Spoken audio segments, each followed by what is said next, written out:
底部是十字啊，然后你看就有四边是突出的，看多层重叠的时候，只要右转有正换跟右转45度，然后又是正换，然后又是右转45度，这样就可以多层的这样来种菜了。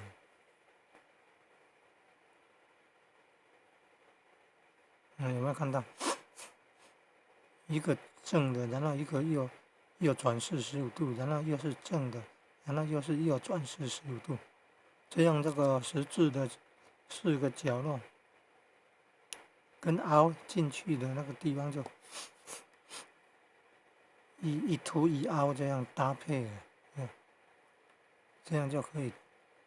每一层都有4个地方突出来，可以种菜了，可以